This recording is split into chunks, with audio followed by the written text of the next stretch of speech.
Okay, so today I'm going to be discussing my special education observation time, what I did, what happened, my interview, and yeah.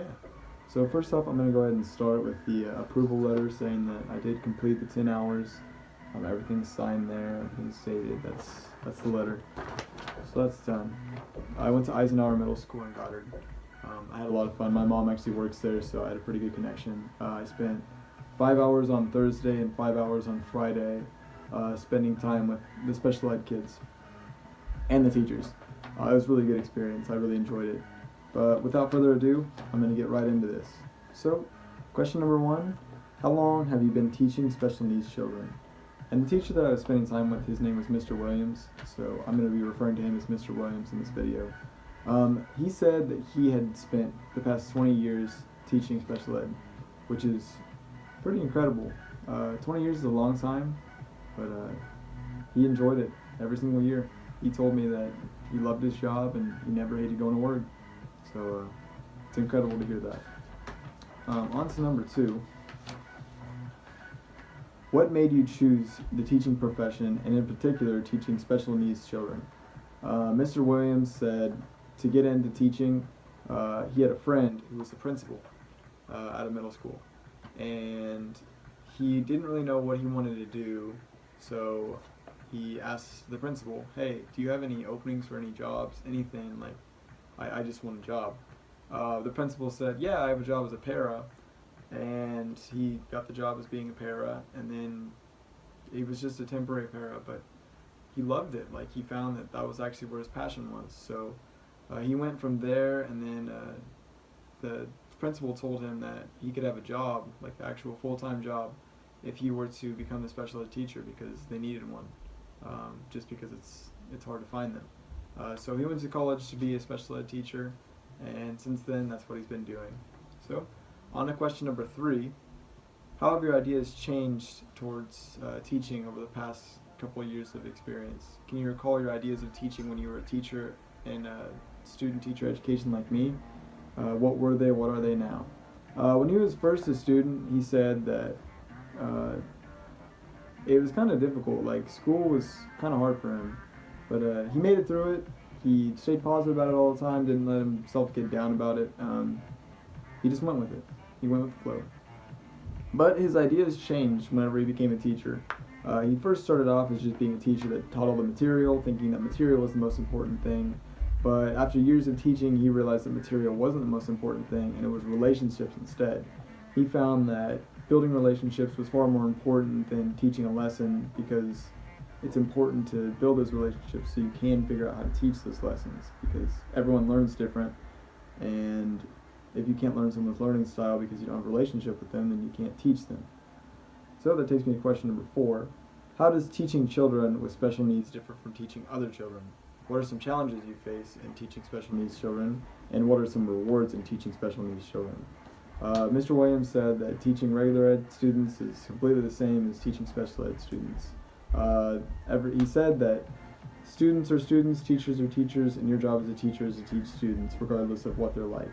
So he believed that special ed students were identical to regular ed students, and that they needed to be treated the same. They needed to be, just the same as regular students. So he believed that, and that was kind of eye-opening because I figured maybe teach them, because they're special. You maybe give them some special treatment or something. But he said treat them like they're normal, because out in the real world they're going to be treated like they're normal. So it's good to get that going. But another thing he touched on was knowing that you could change someone's life. He was pretty big on that, knowing that what you do in the classroom can have, much more of an impact on their life later on than you actually realize. You're their role model after all. You're who they learn their stuff from. You're someone they trust. So it's nice to know that, I guess. Brings me to question number five. What advice can you give me for teaching children with special needs in the regular ed classroom? One thing that he made be known was to always have good communication with your paras and with the students and everyone. Just good communication is key, because if you can't communicate what's going on with everyone and figure out how to organize everything, then it's not going to go good because organization is key in education. Another thing he added on there was always take care of yourself.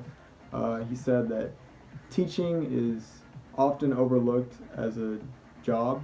Most people think teaching is just teaching, but you make money as a teacher. And he said, you gotta worry about yourself. You gotta make money. You gotta, take sick days off. You gotta, if you have family stuff, you gotta go to it still. I mean, don't get too engulfed in teaching that you forget that you have a life going on as well.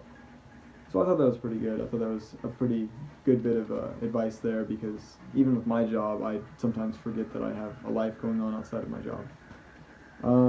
Number 6, though, what changes, if any, would you make to the educational system regarding special needs children? Consider such aspects of inclusion, funding, and state assessments. I asked him all three what he thought of those 3 things. For inclusion, he said more of it, not too much. He liked inclusion. He doesn't want them to feel like they're not normal. They're going to be in the real world eventually, so why would you isolate them when you can bring them and let them be with the others? So he said just more of that. Funding, he said we give too much to the teachers, or not really the teachers. He said that 98% of the money that goes into schools in Kansas actually walks out in someone's pocket, and the other 2% actually goes to the schools. He doesn't believe that the schools get enough funding, but the administrators and people in the educational system get more of the money than the students do. And the students are the one who are learning, who can change the world. So he believed that there needed to be more of a higher percent than 2% going to the actual school itself.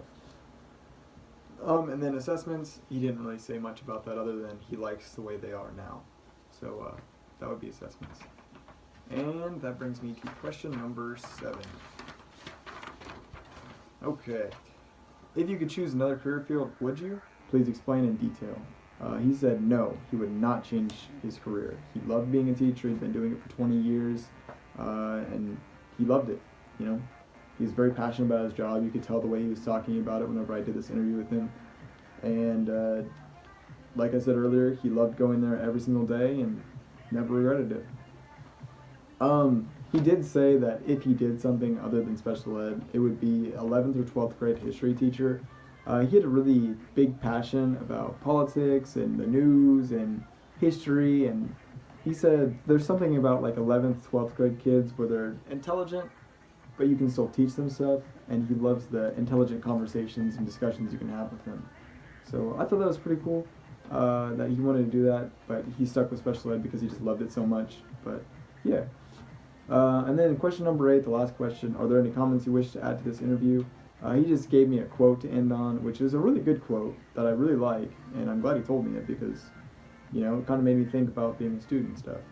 But the quote that he left me with was, "Nothing has been taught until something has been learned." I like that quote, it's good.